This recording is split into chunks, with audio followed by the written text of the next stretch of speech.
The Stone Zone, with legendary Republican strategist and political icon and pundit Roger Stone. Stone has served as a senior campaign aide to 3 Republican presidents. He is a New York Times best-selling author and a longtime friend and advisor of President Donald Trump. As an outspoken libertarian, Stone has appeared on thousands of broadcasts, spoken at countless venues, and lectured before the prestigious Oxford Political Union and the Cambridge Union Society. Due to his 4+ decades in the political and cultural arena, Stone has become a pop culture icon. And now, here's your host, Roger Stone. Good evening and welcome to the Stone Zone with Roger Stone. I am not Roger Stone. I'm Mark Vargas, editor-in-chief of Illinois Review, and your guest host for this evening. But what's the Stone Zone without Roger Stone? And so we're going to launch today's show with a clip of Roger on OAN with Dan Ball. Let's take a look. Roger Stone, host of the Stone Zone and heavyweight political consultant, joining us now to talk about the left's meltdown over these appointments. Every day since like Monday, Raj, I am just laughing so much my face literally hurts watching the pundits, the bureaucrats, the lefties, the talk show hosts freak out. Every day Trump puts out another 2, 3 appointments and they're just losing their ever-loving minds, Roger. Yeah, what they fear is accountability. What Adam Schiff is really afraid of is that he violated not only House rules, but the law in the Russian collusion investigation. You see, Senator, no one is above the law, not even you. So in all honesty, a new honest attorney general should investigate and probably charge you. Andrew Weissman covered up mob murders, perjured himself when he was a Brooklyn DA. The 14 men were murdered, but no one was ever charged because of your lies. Andrew Weissman destroyed Enron and Arthur Anderson.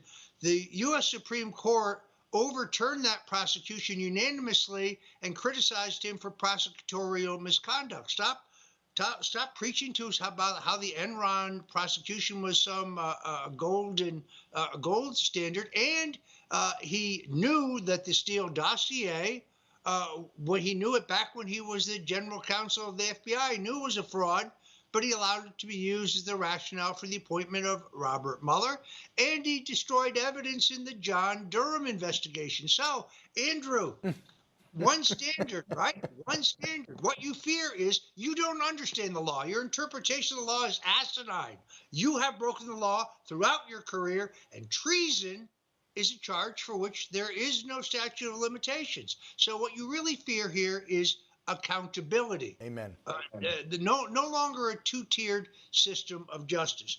But to move to the positive side, yes, I think the standout here is Tulsi Gabbard, a woman who served her country as a combat veteran in Iraq, in Kuwait, who is even today a lieutenant colonel in the U.S. Army Reserve, who served with distinction as a 4-term member of Congress in the Armed Services and Foreign Affairs Committee, far more qualified for this job as a National Director of Intelligence.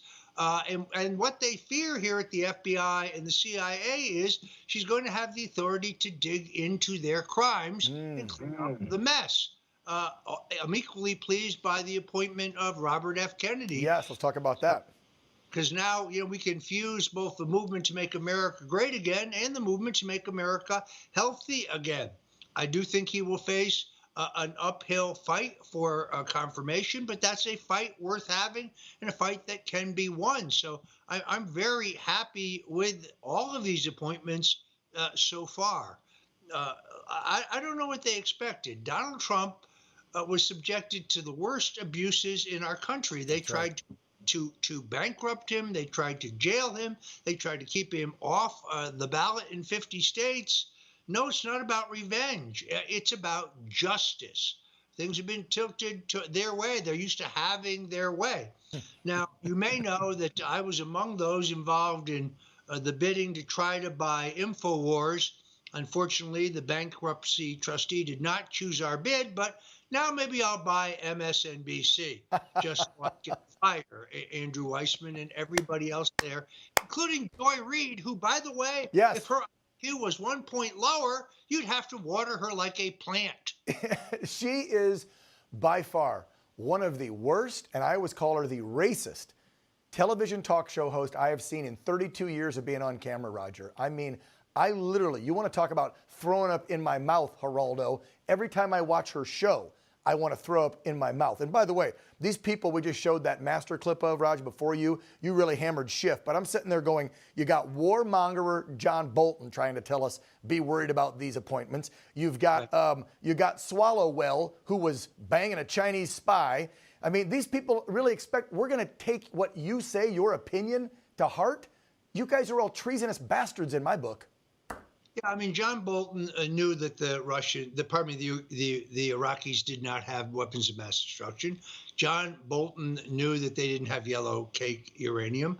John Bolton knew they weren't involved in 9/11, but he was a cheerleader for a war in which tens of thousands of Americans, and hundreds of thousands of Iraqis lost their lives. So why would anybody believe this guy? And as far as Swalwell is concerned, as you correctly point out, his office was penetrated by a red Chinese spy while he was penetrating her. But there's been no accountability for that.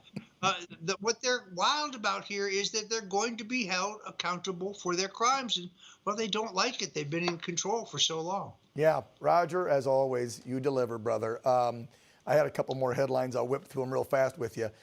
It became official last night, I think, right about the time our show went to air just before, so I didn't fit this in. But my good old friend Jackass Smith is now standing down officially on the Trump classified docs case and pretty much everything else. All these cases are falling by the wayside, just like you and I said they would, Raj. Well, the other thing I'm very sad about, and I have to mention this, is the decision for a new Senate majority leader was made by the Republican caucus. And unfortunately, I was strongly for Rick Scott. But Senator Scott just learned the difference between a caucus and a cactus. You see, on a cactus, all the pricks are on the outside. And with that, that's the line of the day on Real America with Dan Ball and co-host Roger Stone. Roger, as always, thank you, brother, for bringing a little color, fun, and reality to what the hell's going on in the swamp. Thank you, Dan. Great to be with you. Nice to have you along. Roger Stone proving yet again, interview after interview, why the man is a living legend. But we'll continue to follow and report on this massive liberal meltdown as President Trump chooses his cabinet and senior officials that will serve in his administration. But switching gears, it's not often that a lifelong Democrat joins the Stone Zone, particularly a lifelong Democrat from, of all places, the city of Chicago. But that's what we have for you today because you don't want to miss what he has to say. I'd like to welcome the former CEO of the Philadelphia Public Schools, former CEO of the Chicago Public Schools, and the mayoral candidate who was in a runoff with Brandon Johnson during the 2023 Chicago mayor's race. Ladies and gentlemen, lifelong Democrat Paul Vallas. Paul, welcome to the Stone Zone. How are you doing? Fine, Mark. Thank you. I don't know how I can follow that, but I'm ready. Paul, we've got so much to talk about, and you've really been forward challenging senior members of your own party on respect for the police and public safety, and particularly school choice. And we're going to talk about some of those things. But, you know, the breaking news over the last couple of days is that President-elect Trump has said that he'd like to shut down the Department of Education and send those resources to the states, to the local level where they belong. Paul, wanted to get your thoughts as an expert on having served as CEO of two very large school systems. You are a national expert on school issues. Wanted to get your thoughts on President Trump's idea to completely shut down the education department in Washington. Well, look, you know, the federal government's going to have some sort of regulatory authority as long as it's allocating money to local school districts, because obviously you need a system of accountability. But, you know, I've always felt that these large centralized bureaucracies like the U.S. Department of Education can easily be consolidated into like support agencies. For example, when I took responsibility for New Orleans schools, Paul Pastorak, who was at the time the state superintendent, after Katrina had destroyed the system, we effectively decided not to rebuild the old system. We actually created a system of schools where the money flowed directly to the schools. So you had 100% school choice, charter schools, parochial private schools. It was 100% school choice district. But the system was radically decentralized, and the central administration only consumed about 2% of the budget. And the central authorities, so to speak, the recovery school district at the time, their sole task was just really to hold schools accountable and to provide them with best practice models. So, so I think that type of model could be replicated at the federal level. Look, it's clear that the Trump administration's approach is going to be to really return power to the states, whether you like it or not, or regardless of what they're giving the states the autonomy to do. I mean, that seems to be the general philosophy, this idea that the best decisions that are being made locally. And look, the whole battle over school boards or over parents demanding a greater choice in what their schools are putting in the libraries, or for that matter, what the schools are mandating be included in the instruction. It's all about empowering parents and empowering the community to really have influence in their school, to really decide what direction they want their schools to go to really take responsibility as parents for their children. And I think that's the general philosophy, and I think that's healthy. Paul, let's talk about you've tweeted about this, you've given speeches and interviews on this topic that I think is near and dear, and I think it's one of the reasons why President Trump was so successful in terms of getting out the vote in the Black and brown communities, not just in Chicago, but in the major cities all across America. And the data proves that. But let's talk about the racist Democratic policies that literally keep children in failing schools. And these are children in the inner city, Black and brown communities. Talk to us about, this perpetual racist ideologies that keeps these kids in failing schools. And the result is horrible test scores, among other things. Well, look, it may not be racism by intent, but it's racism by outcome. For example, in the city of Chicago, if you are poor, and the overwhelming vast majority of the school children in Chicago who are poor are Black and Latino, you are literally relegated to failing schools. The state has effectively allowed the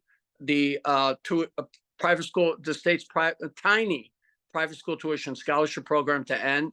That was designed to help poor families participate in school, to have school choice, to get scholarships to go to private schools.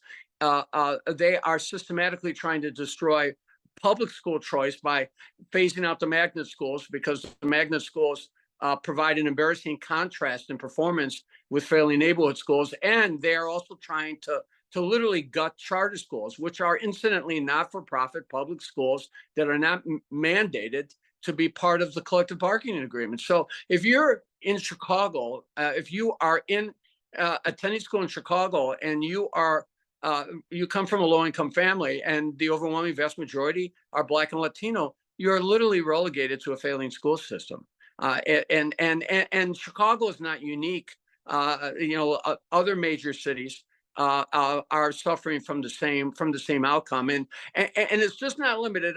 It's not discriminatory. If you're poor white, if you're poor Latino, if you're poor Black, if you're poor Asian, the bottom line is you're really caught in this kind of same matrix. So unfortunately, 70 years after Brown versus the Board of Education, we are still in a system. We're still in almost like an apartheid-like school system where income determines, and where income and zip code determines the quality of your child's education. It really almost seems like a hostage crisis going on. And here at the same time, the hypocrisy, it's been well reported in Chicago that the head of the Chicago Teachers Union not only makes, nearly $270,000 a year, but while she was publicly railing against private schools, it was discovered that she, and I think you had a a role in this, Paul, that she privately was sending her child to a private school. And that was when that was revealed, she didn't back down. She dug her heels. Talk to us about the CTU, Chicago Teachers Union president, and the hypocrisy and the grip that she has on the Chicago mayor's office. Well, rather than to single her out, let me just talk in general by saying that the big, really, and it happened about 12 years ago, around 2010, Randy Weingarten, 14 years ago, Randy Weingarten, the Chicago Teachers Union, the Teachers Union in LA, they were losing ground. There was a big push. And it really began in the Clinton administration, extended through Bush and even Obama, when Arne Duncan was education secretary, to really promote public school choice, to really advance public school choice. And the unions were losing ground. They were losing members. They were losing schools. More and more, the federal government was demanding that if you have a failing school, you have to do something about it. And I think they realized that they needed allies. So they began to really align themselves with the far left organizations, with the progressive movement. And like my mother used to say, who you hang around with, you become more like. So I think in the process, the unions, the teacher unions began to evolve into political parties. And because of their affiliations, those political parties began to veer left. So at the end of the day, that's what you have. In Chicago, the Chicago Teachers Union is almost like the de facto political party. They were behind the election of Mayor Johnson. They brought Sanders and Warren into town. I was quite flattered by the fact that they came into town to, say all sorts of nasty things about my what I think what I consider to be a rather exemplary record of really taking over troubled districts and transforming them, particularly rebuilding an entire school system with a lot of help and a lot of allies in New Orleans, incidentally by invitation of Moon Landrieu, the historic defining integrationist mayor of New Orleans and member of the Carter administration and senior Senator Mary Landrieu. So I was invited by Democrats to come in and to bring about that transformation. But they've really become, and as a political party, they've lost sight. They've lost primary mission, which is to really educate kids. So all they're considering, so their priority is to increase their membership, protect their membership, increase their compensation so that they can increase their union dues. In the city of Chicago, for example, since 2019, despite the fact that the district's lost 10% of their population, they have hired 9,000 additional school district employees. They now have one employee for every 7.6 students, and 20,000 of those employees are not even teachers. In fact, they have 22,000. In fact, they have more non-teacher employees in the Chicago Public Schools than they have cops in the entire city. So they've really become kind of this political engine, and that's what's driving them, not quality education. Paul, what could the Trump administration do to sort of reverse this and provide more assistance to these communities and these children who are stuck in these failing schools as their test scores continue to plummet? And it's not just in Chicago, but in some of these major cities, Democratic controlled cities, these children still haven't really recovered yet from the pandemic and the shutdown of schools and transitioning to remote learning. They're still struggling even several years later, post-pandemic. What could the Trump administration do to help provide some assistance here at the local level? Yeah, a number of things. I think the first and most important thing that they could do is to stop discriminating against charter schools and for children who send their kids to parochial and private schools.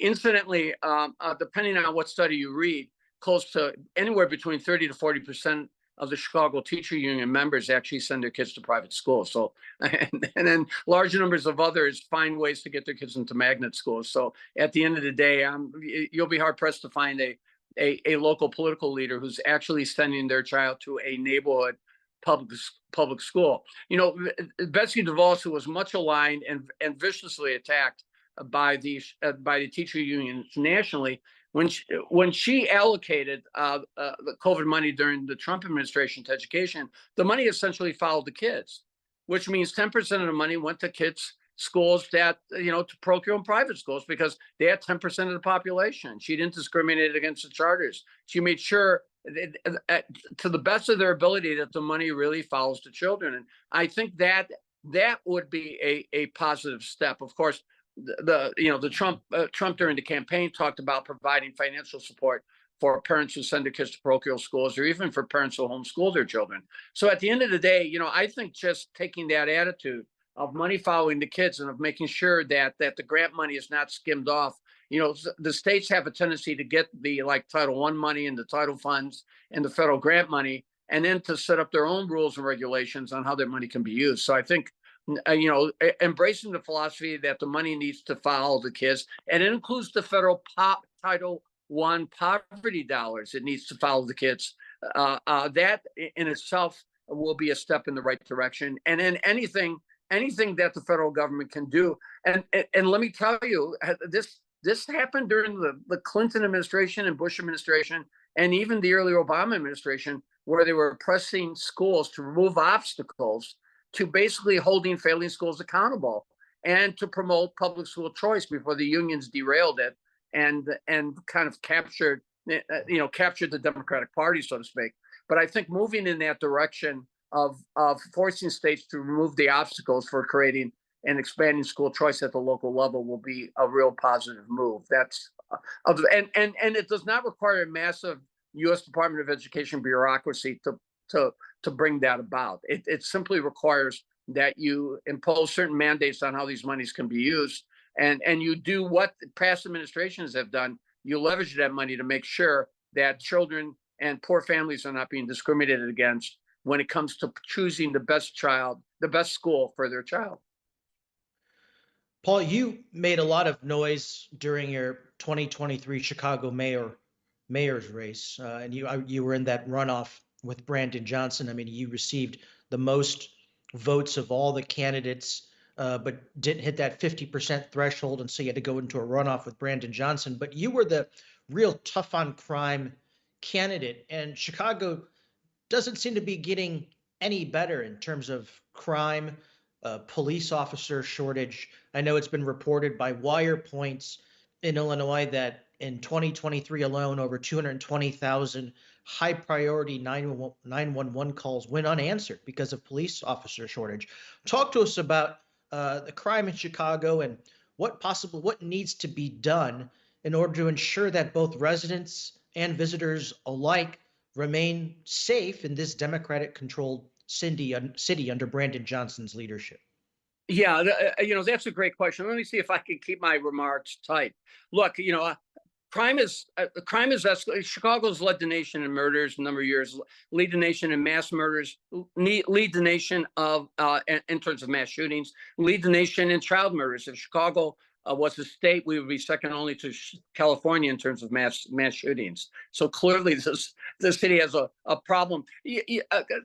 Look, we all agree that you need to address the underlying causes of crime in the community. And I think the Trump, to his credit, with the Opportunity Zones initiative, incidentally, 136 Opportunity Zones designated by the federal government in Chicago. Chicago, I don't think, took advantage of one of those zones as a way of investing in poor communities to help revitalize them. So they talk a good game on investing on the south and west sides. But right now, the city of Chicago has spent $400 million on the sanctuary city migrant support programs. The state and the city in combination have spent almost $2.8 billion. So clearly the priorities are not Chicago residents, or for that matter, state of Illinois residents. All that money has been kind of diverted to migrant services under the sanctuary city, sanctuary state programs.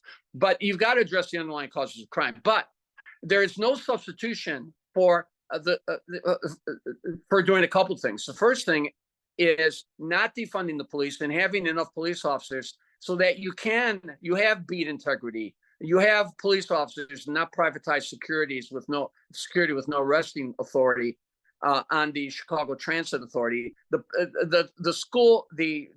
mayor's security detail is as large as the number of cops assigned to the Chicago Transit Authority, to public transportation in the city of Chicago. So, having enough police officers so you can respond in real time to emergency calls, having beat cops who are known to the community and in turn know the community that they're serving, having enough detectives so that you have a better than 5% clearance rates on violent crime. I think all these things are critically important, and you can directly tie the number of police officers that working in Chicago to a rise and fall in crime in the city of Chicago. I pointed out that the schools hired 9,000 additional employees from 2019, even though the schools were closed for 78 consecutive weeks. A dramatic increase in the number of Chicago teacher union members in the Chicago public schools. At that same time, they were hiring 9,000 employees. The city was eliminating 1,700 police positions in the budget. So it's like, two shifts passing in the night, moving in the wrong direction. So clearly, not having enough police officers has been a big problem. Another big problem is this pretrial release program, this so-called justice reform program that has really turned criminals into victims and police officers into oppressors. On any given day, a good estimate would be about 90% of individuals who have committed violent crimes in Chicago are actually walking the streets. Now, how do you come to that statistic? First of all, the fact that only about 5% of violent crimes ever result in an arrest being made. Ponder that for a second, of the violent crimes. Secondly, the fact that fortunately, outgoing state's attorney was failing to prosecute on felony arrests, failing to prosecute at 3 times the level of her predecessor. And then third is the pretrial release program, which even before the Safety Act, which eliminated bail, basically was releasing about 70% of individuals arrested for violent felonies. They were releasing them on pretrial release, either sending them no bail or putting them on ankle bracelets, etc. So on any given day, about 90% of the violent criminals are, in effect, individuals who have committed violent crime are walking the streets. I'll give you one more statistic too, and I apologize to your listeners for inundating you with statistics. Mark, being from Chicago, the Chicago area, CWB, which does independent reporting on police statistics, points out that the number of individuals who have been arrested for murder or attempted murder in the last 4 years, I think it's now up to 387. Were actually out on felony bail. In other words, they have been released and they're on the street. They have been arrested and were awaiting trial. So they went out and they murdered or they were arrested for murder or attempted murder. And let me point out that number, that 387 number, is probably about 20% of the total number, because remember, the police are only arresting a fraction of the individuals who are committing serious crimes. So how do you expect to protect witnesses and victims when you're releasing violent criminals to the street? How do you expect to protect police officers? In the last 4 years, police have been shot at 330 times in Chicago, and they've been either killed or wounded 38 times. And that is a five-fold increase since 2019, since the degrading and defunding of the police and reduction of police positions, since the Pretrial Release Act has been putting ever more dangerous criminals on the street. Imagine 330 police officers being shot at and 38 being either killed or wounded. Let me point out that there has actually not been a corresponding increase in the number of police shootings or even in complaints against police. In fact, the number of police shootings have actually dramatically dropped, in the last 4 or 5 years compared to the number of shootings that you had 10 or 15 years ago, reflecting the fact that the police are acting with great restraint. So these problems are easily solvable. I mean, number one, you fill the police vacancies, you restore the levels of police support. It's not a money issue because the city spent $300 million on police overtime simply because they did not have enough officers. So it's not a money issue. Second, you allow the police to do constitutional policing in a proactive way. And when you arrest people, you distinguish between violent and habitual offenders and those who are not violent and those who have not been habitual offenders when it comes to deciding who gets bail, or for that matter, when it comes to deciding who gets released or who gets put on an ankle bracelet. So those basic things, I think, would have an immediate impact. Over the long term, the schools have got to get into the game. Those schools have got to be open into the dinner hour and on weekends and over the summer months. I mean, the spike in violent crime in Chicago and many other major cities occurred during COVID when the schools were shut down for months. In Chicago, schools were shut down for 78 straight weeks. And there was a 50% increase in violent crime against youth and a historic increase in the number of violent crimes committed by school-age youth. So at the end of the day, there are basic things that you can do to get a handle on the situation right away. But under the present leadership, both at the city and state level, I don't anticipate them doing any of those things. Paul, it seems like in a city as deep blue as Chicago, who's had a Democratic mayor for as long as we can remember, that people are finally pushing back. I think you've got a little bit of poetic justice in terms of Brandon Johnson, the city council pushing back against 50-0 against his $300 million property tax increase proposal. He's got the lowest approval ratings of any Chicago mayor in modern history. It seems like he's in a tailspin. Is he already, just a year and a half into his term, is he already essentially a lame duck mayor, a mayor who had, AOC types and Bernie Sanders come out and campaign for him? But my question is, so early in his administration, is he now a lame duck? Yeah. Look, I mean, me and Mayor Johnson have one thing in common. We both had unanimous votes on our budgets. Of course, when I was city budget director, I had a unanimous vote in favor of my budget. And his, of course, his property tax increase was rejected 50-0, which is pretty stunning. I mean, that's one for the ages. But yeah, I think he is. But the fundamental problem that you have in Illinois is there's only one political party, and it's going to remain until, by luck, there's the dynamic is there that allows for a new legislative map that does not gerrymander the state into guaranteeing almost a veto-proof Democratic majority in both the House and Senate, because that's what you have. I mean, look, I think Trump got 45%, better than me, of the vote in Illinois. Illinois is not is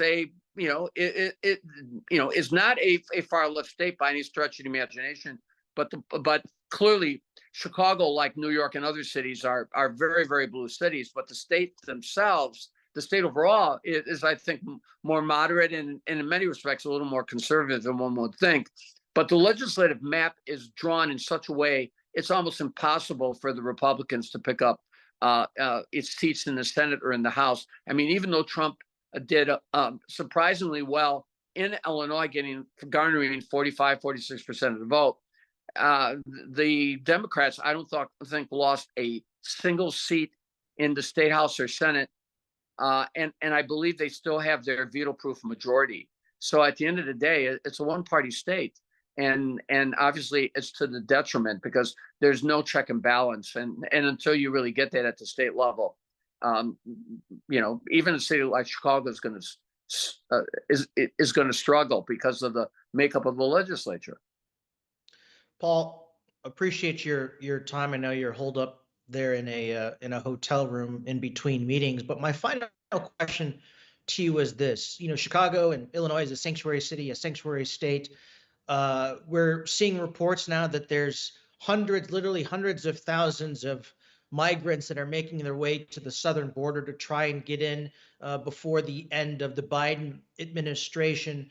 Talk to us briefly about the impact that has had on Chicago in terms of pulling resources away from residents, pulling resources away from schools. We know that on the first day of school, it was reported that 1,900 students with disabilities couldn't go to school on the first day because there was a bus driver shortage, and that just the night before, the parents received an email from school saying, "Sorry, your child with disabilities can't go to school because we don't have bus drivers." You can't help but think it's because all this money has been deployed, nearly $500 million, to address this migrant crisis. But explain for our viewers just the real impact of this, as we have literally hundreds of thousands of more migrants as we speak trying to cross into our border before Trump takes office. Well, look, I can certainly speak to the impact budgetarily. Depending on whose data you're looking at, the state and the city combined have spent anywhere from 2.4 to 2.8 billion dollars on migrants, and the vast majority of the migrants have ended up in Chicago. So really, much of that money is going there. Imagine if that money had been invested on the west side and the south side of Chicago, in poor communities, improving the infrastructure, providing adult ed and occupational training programs for individuals who have been dislocated, having a real reentry program for individuals who have been incarcerated, lowering taxes as almost all of the surrounding states did during COVID. They lowered their taxes, where Illinois raised their taxes. Last year, the state raised taxes $1 billion. I mean, Illinois has seen, I think, is either number one or number two in terms of the exodus of residents over the last 10 years. We're bleeding population, and even in Chicago itself, in the last 20 years, you've seen the largest exodus of Black population of any major city. A massive exodus of about 280,000 Blacks have left the city of Chicago. Overwhelmingly, middle-income families with school-age children. There are 47% fewer Black children in Chicago than there were 20 years ago. So they're fleeing. They're fleeing because of crime. They're fleeing because of taxes, affordability, and they're fleeing because of the lack of quality schools. So you're really seeing the impact. Look, I'm the grandson of Greek American immigrants. Immigration has always been, I think, one of the keys to the fact that this country is so dynamic. But you've got to control the borders. I think people who talk about controlling the borders are not talking about ending immigration. You just have to have certain standards. You have to really screen people who come in. You have to track people who are in Chicago. What I would have done as mayor, quite frankly, and I wrote a number of op-eds, is I simply would have said, look, individuals who come to Chicago from other states, if they come by bus or train or whatever, there's going to have to be the process. I mean, we would have taken our fair share, but to simply, accept thousands of immigrants being bused and transported from other states, the minute you say we won't accept them, or we'll return the buses, or we'll confiscate the buses if they are bringing individuals to Chicago without prior approval, I mean, that would have nipped that problem in the bud right away. And then what I would have simultaneously done with migrants who would have come to Chicago would have been to not make excuses about not giving people work permits or allowing people to start their own little businesses, or for that matter, to work. Because on the one hand, in Chicago, if you remember, Mark, they were complaining, they were talking about how they were going to stand up to ICE and immigration and naturalization, and how they were going to not cooperate with the federal government in enforcing immigration laws. But then on the flip side, when you had all these migrants who couldn't get work permits, so they couldn't get jobs, they were claiming, well, the federal government, we can't defy the federal government. The federal government has to give them, has to give them permission to work, has to formally certify them. So on the one hand, we're defying the federal government when it comes to not doing the right thing, which is screening the migrants who are coming in effect, removing people or returning individuals who have criminal records. But then on the flip side, on the economic side, we're making excuses why we couldn't give these people work permits to work. And there are a lot of jobs in Chicago that are looking for workers post COVID. So it's just been totally mishandled, and I see no changes. I believe that in the city of Chicago, they view the continued sanctuary city policies that encourage thousands of migrants to come to Illinois and to come to the city of Chicago as a way to compensate them for their population loss, because that impacts the map, that impacts the number of House of Representative seats you have, that impacts your federal funding and so many things. So I think it's really been by design. The state's been losing population, and in many cases, like the Chicago Public Schools, they see this as a way to compensate for their population losses. Paul Vallas, appreciate you joining me here on the Stone Zone for your analysis as a John Kennedy Democrat who doesn't always, we don't always necessarily agree on everything, but we certainly agree on school choice and respect for our police and law and order. And we're certainly against these corrupt teachers unions that are all about their self-interest and not the interests of the students themselves and lifting them up. So Paul, I want to thank you for joining me here on the Stone Zone. Well, thanks for having me, Mark, and I'll see you in Chicago. Absolutely. Thank you. Switching gears, never in my life would I have imagined that in the United States House of Representatives that you'd have a discussion about could a biological male be allowed to use the women's restroom.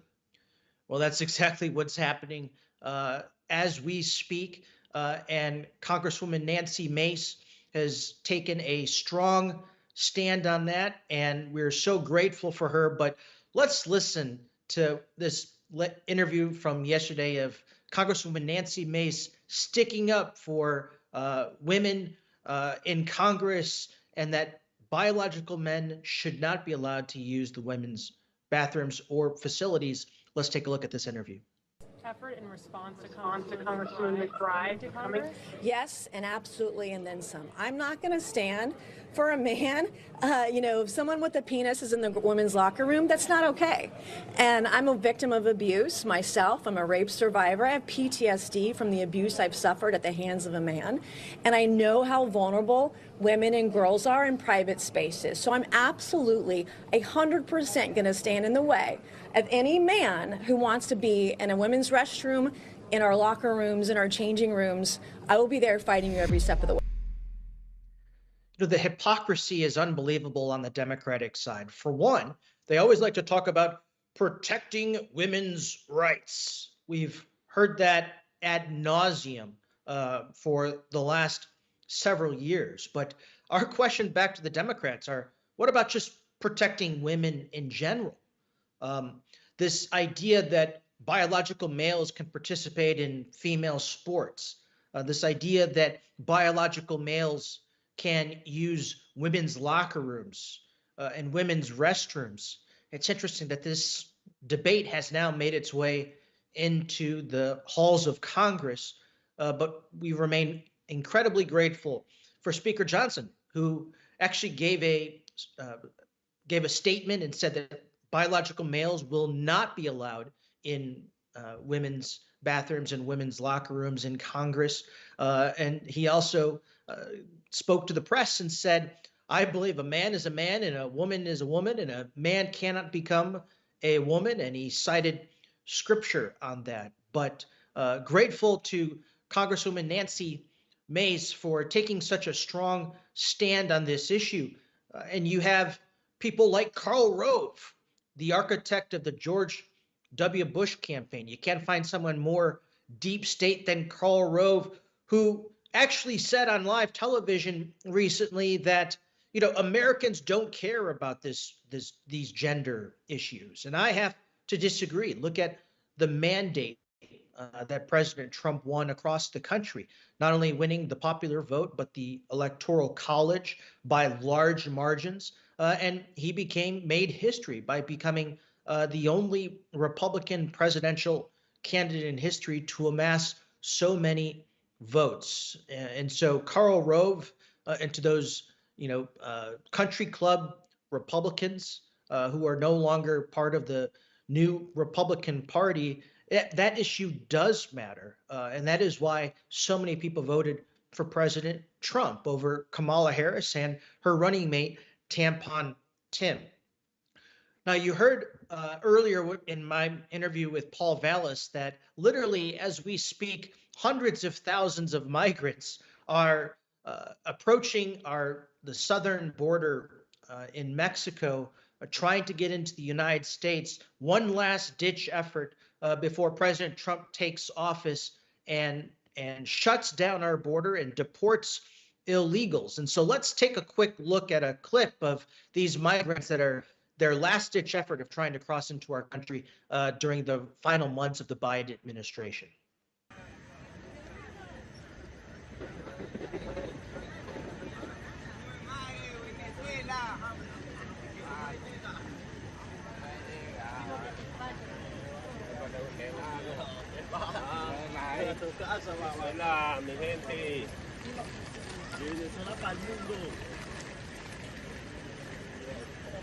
Vale, compañeros.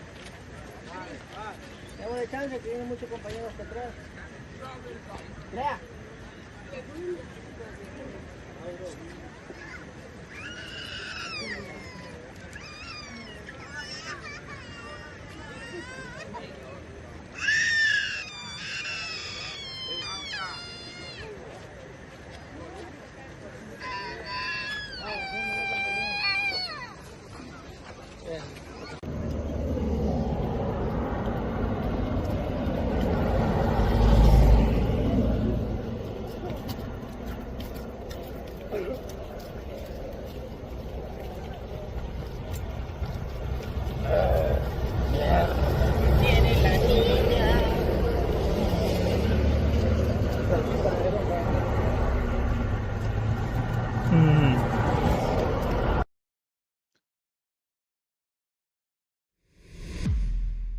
Again, these migrants rushing towards the southern border to enter the United States. But again, there's a reason why there are signs posted outside of prisons and jails saying, do not pick up hitchhikers, because we have no idea who they are. These people that are crossing our border, those videos that you saw, those men, we don't know their backgrounds, their criminal records.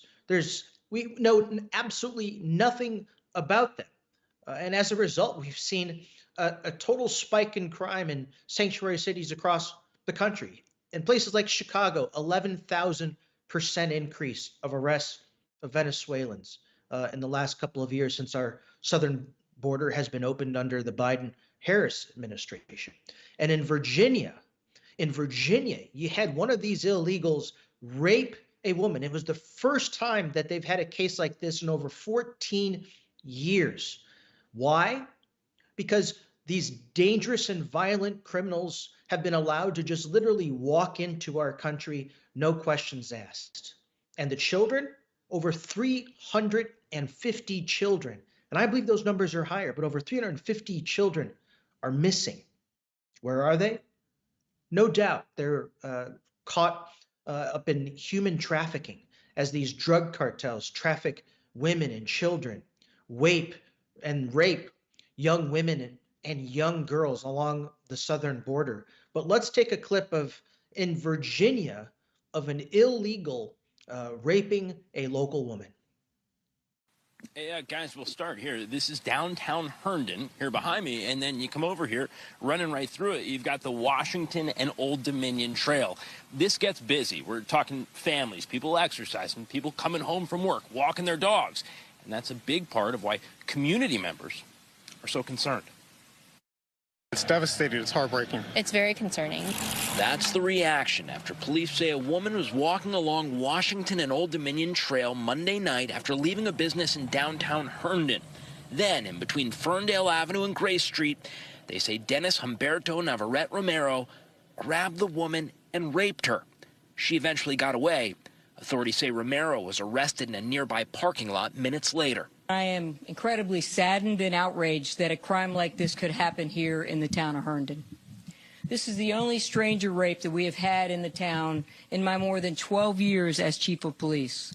Herndon Police Chief Maggie DeBoard also said that Romero has a documented history of both sexual assaults and exposures in the region beginning in 2022.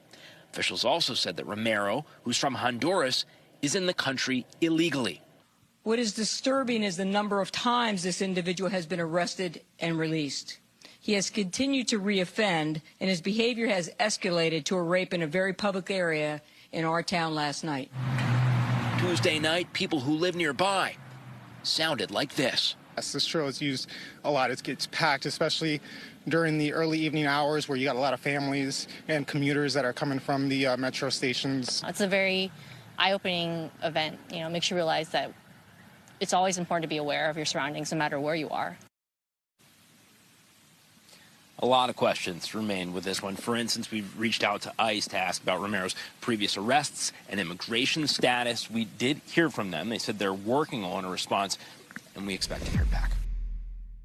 Sadly, what happened in Herndon, Virginia to that woman is not an isolated incident. In fact, it's been happening all across the country because of the Biden-Harris open border policies that have allowed the most vicious and violent and dangerous criminals to enter our country, no questions asked. And so when you talk about why did President Trump receive such a large mandate during November's election, this is one of the reasons why. And that is why on day one, President Trump is going to sign executive orders. That's why he's put Tom Homan in charge of the southern border. They're going to shut down that border, and they're going to immediately begin deporting these illegals who are literally terrorizing our residents. Lastly, you know that President-elect Trump is over the target in terms of his cabinet selections. And again, the American people voted for Donald Trump's policies. They voted for his judgment and his decision-making skills and his leadership to make these selections. But yet that doesn't stop both the left to go into a total meltdown mode and some members of the right, like Karl Rove. And you know you're over the target when a guy like Karl Rove, who again is the architect of the George W. Bush presidential campaign, who's close friends with never-Trumpers like Paul Ryan and John Boehner and so many others, who represents the country club, the old country club Republican Party. Let's take a look at Karl Rove melting down over Matt Gaetz' nomination to be Attorney General.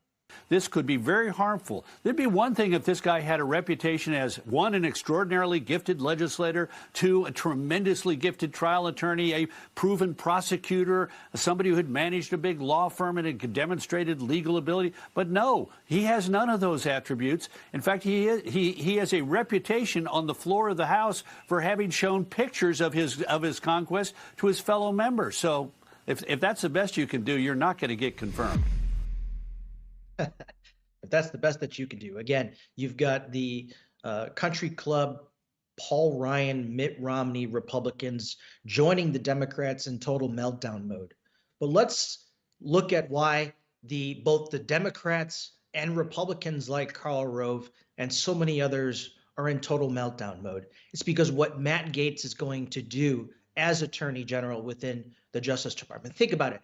When in the last administration, in President Trump's first administration, the people that he selected, they said they'll sail through the confirmation process. The Senate likes these picks. And what happened when you have picks like Jeff Sessions and Bill Barr? When they take office, they undermine President Trump at every chance they get. And so President Trump is choosing a loyalist, someone who wants to flip the tables upside down at the Justice Department. And that's going to make not only the Democrats uncomfortable, but the career civil servants uncomfortable. And yes, it's exposing and making Mitt Romney Republicans like Karl Rove uncomfortable. This is why they oppose Matt Gaetz' nomination as Attorney General. Let's watch this clip. The FBI and Department of Justice were weaponized, and Trump was specifically targeted. The report takes great lengths to point out the number of times where Trump was targeted in a way no other American would be. And in essence, the FBI has now become a disinformation and election interference enterprise here in our country. It's very damning for them. The Steele dossier was nonsense. The probable cause standard, even to originate an investigation, not to continue, but even to originate an investigation, was never met, and you had a secret court that was lied to. But Chris, this report is an insufficient consequence for the malfeasance and corruption that we have seen here. There was an operation from beginning to end to fuse political opposition research from the DNC and the Clinton campaign with this intelligence process and criminal process. And it's a sad day in America, because if that had been a Republican operation, an operation to help a Republican candidate, this wouldn't have ended with a report. It would have ended with real significant indictments. The only indictment that Durham is able to cite here is the indictment of Kevin Kleinsmith. This was the FBI lawyer who changed evidence before a secret court. And guess what? He's already back to practicing law. He's already back to practicing law. And so again, this is why the Washington establishment, the corrupt cabal, the uniparty, is opposing President Trump's nominees like Matt Gaetz. Why the selection of a new FBI director is so critical, because we've seen these agencies being weaponized over the last 8+ years to target just one person, Donald Trump, someone that they consider a political enemy. And bringing in someone like Matt Gaetz, who's going to flip the tables upside down in the Justice Department, and so many others, they are terrified. But again, it's yet more proof that President Trump is over the target, and will continue to follow as Trump makes additional appointments and nominations and fills out the rest of his senior leadership team as he looks to take office and get right to work on day one. He's got so much to do, so many policies to reverse, as our country has literally been destroyed and has gone into the gutter over the last 4 years. Americans are hurting. The economy has killed the middle class. Communities are struggling because of resources being reallocated, pulled out of these communities, pulled out of schools, pulled out of criminal justice reform efforts, pulled out of law enforcement efforts and police departments in order to go towards illegals, these migrants that have taken over our cities. People are fed up. They want a new direction. They want safer communities. They want better schools. They want a stronger economy. And that is why President Trump has won with such a gigantic and historic mandate. So we'll continue to cover these breaking news stories as they unfold in real time. But until then, I'm Mark Vargas, editor-in-chief of Illinois Review, filling in for Roger Stone here on the Stone Zone. Roger will be back tomorrow. Thank you for watching. God bless you, and good night. A man who's gone through hell, but he's kept going, and he's smart, and he's strong, and people love him. Not everybody, but people love him and respect him. Roger Stone. Where's Roger Stone?